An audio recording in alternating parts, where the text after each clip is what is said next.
तो मैं खास उस समय दीदी ने मेरे को ऐसी कोई जॉब दिला दी और मैं उसमें से पैसे जमा करके उसमें से दूध फल आदि लेके आती थी, अनाज थोड़ा लेके आती थी और मैं अपने हाथ से ही बना के दूध रोटी या फल, या कभी उपवास भी होता था। लेकिन फिर जब सेंटर पर गीता पाठशाला थी उस टाइम पर सेंटर तो नहीं बना था, लेकिन सुधा दीदी का आना जाना चलता था भुसावल में। तो उस समय पर फिर बहनें मेरे को युक्ति से टोली आदि खिलाती थी, लेकिन एक बाबा की टोली भी खाने से मेरा मन एकदम पेट जैसे भर जाता था और मन खुश रहता था सदा। बहुत लगन, जिस कारण से बंधन बंधन महसूस नहीं हुए। और दीदी ने हमको जब मधुबन लेके आई, उस बंधन में ही युक्ति से मैं मधुबन दीदी के साथ आई थी और पहली बार मैं मधुबन देखा तो मुझे इतना सुंदर अनुभव हुआ जैसे मैं फरिश्तों की दुनिया में आई। सब बड़ी बहनों की भट्टी थी उस टाइम पर। तो इस प्रकार से बाबा के प्रति इतना प्यार बढ़ गया। जो दादी ने भी जब सुना कि ये इतने बंधनों में है, और मैं जब शुरू में जब ज्ञान सुन रही थी, प्रदर्शनी का कोर्स मैंने जब थोड़ा बहुत किया, क्योंकि कोर्स करने को भी इतना टाइम नहीं था, लेकिन बाबा की मुरली में युक्ति से छिप करके सुनने जाती थी गीता पाठशाला में। लेकिन जब हमको दादी ने कहा, जब ये लगन मेरी जब बढ़ गई और मैं प्रदर्शनी जब समझ करके घर घर में जा करके मैं प्रदर्शनी की किताब ले जाती थी, और जो भी पहचान वाले लोग होते थे उनके घर जा करके मैं प्रदर्शनी के कोर्स की किताब से कोर्स करवा देती थी। इतनी लगन। फिर मैं अपनी सखी जो बचपन से मेरे साथ थी, सुलभा बहन जालना में इंचार्ज रही है, अभी अभी उन्होंने कुछ समय पहले शरीर छोड़ा, तो बचपन से वो हमारे साथ थे। तो हम दोनों भी एक बार युक्ति से हम मधुबन जाने के लिए रात को 2 बजे की ट्रेन से सूरत, माना जो डायरेक्ट मधुबन के लिए तो ट्रेन नहीं थी, लेकिन सूरत अहमदाबाद चेंज करना होता था, उस ट्रेन से हम मधुबन जा रहे थे। 2 बजे हम रात को दोनों भी निकले घर से, हमने एक रुमाल तक नहीं लिया, पैसे तक नहीं लिए, लेकिन हम, क्योंकि दोनों को भी बहुत बंधन थे और हम बंधनों से छूटने के लिए बाबा के घर मधुबन आ रहे थे। लेकिन युक्ति से उस समय जब हम निकले तो फिर सुधा दीदी बुरहानपुर से आ गए, उनको पता चला हम घर से निकल गए हैं करके। और फिर जब सूरत हम पहुंचे तो फिर वहां पे जो टीसी था उन्होंने कहा भाई आपके पास टिकट तो नहीं है। हमने कहा भाई हमारे पर्स गुम हो गई तो टिकट नहीं है। तो उन्होंने कहा कि ठीक है, आप सूरत में आपका ब्रह्मा कुमारी सेंटर है तो वहां पे आप जाना, वहां से उनसे और आगे के लिए टिकट निकलवाना और आप जाना। तो हम उतर गए, फिर सूरत में सेंटर पर गए। सेंटर की बहनों ने बहुत अच्छी तरह से पूछताछ देख करके फिर उन्होंने सुधा दीदी से कांटेक्ट किया, पर सुधा दीदी बुरहानपुर में नहीं थे उस समय, तो फोन मोबाइल आदि नहीं थे ना, तो लैंडलाइन पर फिर दूसरी बहन अटेंड की तो उन्होंने कहा भाई उनको बुरहानपुर भेज दो। तो हम वापस बुरहानपुर में ही चले गए और फिर बुरहानपुर से दीदी ने हमको भुसावल बुलाया, क्योंकि भुसावल में हम दोनों बहनें निकल गई थी तो बहुत आवाज हो गई थी, क्योंकि नया नया सेंटर खुल रहा था। और दीदी ने कहा भाई इतना जल्दी से अगर हलचल हो जाएगी तो ज्ञान में लोग आना मन बहुत ये हो जाएगा करके, फिर हमको लौकिक माता पिता को समझाने के लिए दीदी के पास लौकिक पिताजी आए दोनों के। दीदी ने उनको बहुत अच्छी तरह समझाया, वो भी आगू के लिए निकल रहे थे, लेकिन फिर दीदी ने हमको भुसावल बुला लिया और हमको कहा, दीदी ने हमको समझाया कि युक्ति से उनको बोलना आप बंधन नहीं डालेंगे तो हम ऐसे घर से नहीं जाएंगे। इस प्रकार से फिर उन्होंने भी हमारी बात मानी और हमको फिर रोज आने के लिए छुट्टी दी। लेकिन कुछ समय बाद फिर हमारी जो जीवन में इतना त्याग, दुनिया के प्रति वैराग जो देखा, तो उन्होंने समझ लिया कि अब ये तो दुनिया की जीवन नहीं जी सकेगी।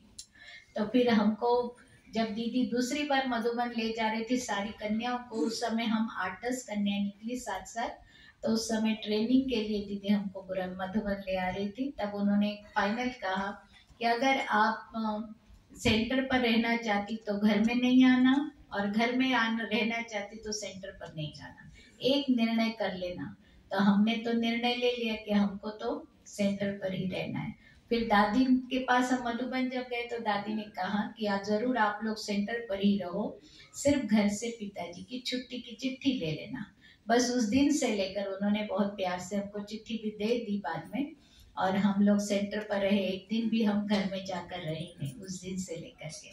भले उन लोगों ने बाद में इस बात को समझा और बहुत ही उस बात को माना कि ये सचमुच देवियां हैं जिनका जीवन बहुत महान है। इस प्रकार उनकी भावनाएं हमारे प्रति बहुत ऊंची बन गई और हम तो बाबा की सेवा में लग गए।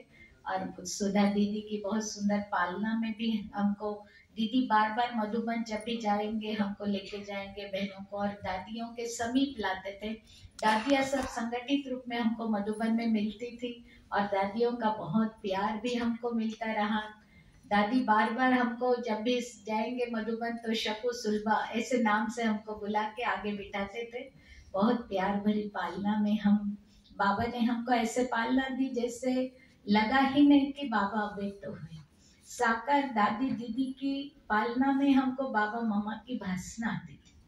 और इस प्रकार से हमको दीदी जब भी मधुबन कॉन्फ्रेंस होते रहे, 83 से कॉन्फ्रेंस शुरू हो गए थे ओम शांति भवन में।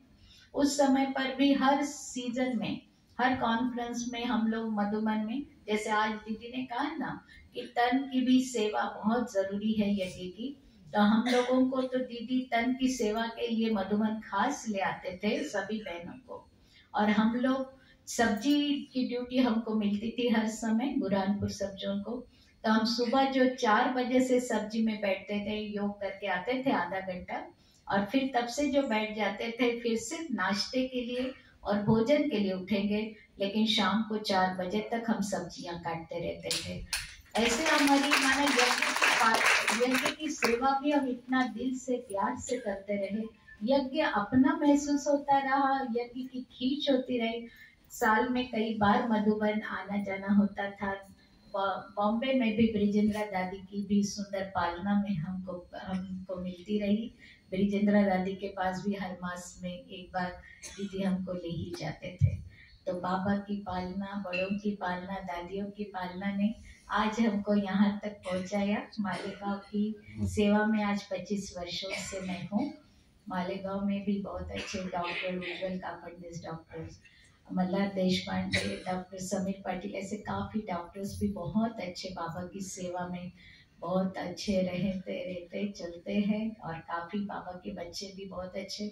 उसमें जो हमारे महाराष्ट्र के मंत्री है दादा भूसे, उनकी लौकिक युगल भी अपने पास, अनीता भूसेजा भी बट्टी में भी आए हैं, वो भी रेगुलर क्लास में आते रहते हैं। सबका बहुत अच्छा सहयोग मिलता रहता है, बाबा की सेवा बेहद में होती रहती है। तो बाबा कैसे करन करावन हार अपनी सेवाएं हम बच्चों से करवाते हैं, इसके लिए तो हम तो बाबा की इतना न शुक्रिया करें उतना कम ही है। तो बहुत सुंदर जीवन बाबा की सेवा में सफल है। जीवन इस प्रकार से लगता है कि जैसे सभी दादियाँ जिन्हों की पालना से आज हम इतना तक आगे आए हैं, और आज हमारी दादियों की जो आश रही है कि हमारे जैसे ये सब भी फरिश्ते बने, बेहद की सेवाएं करके बाबा के कार्य को संपन्न बनाए, सब मिलकर के तो निर्विघ्न सेवाएं होती रहे। ये दादी की जो शुभकामनाएं, बाप दादा की शुभकामनाएं हैं, इस लक्ष्य को सामने रखते हुए हम संपन्नता की ओर भी अपने जीवन को तीव्र गति से आगे बढ़ाने के लक्ष्य में है कि कैसे हमारा अमृत वेला भी मिस नहीं होना चाहिए, मुरली क्लास भी मिस नहीं होना चाहिए, और हमारी धारणाएं भी पवित्रता में सब ऐसे मजबूत रहे। आने वालों को भी हम पवित्रता पर विशेष अटेंशन खिंचवाते रहते।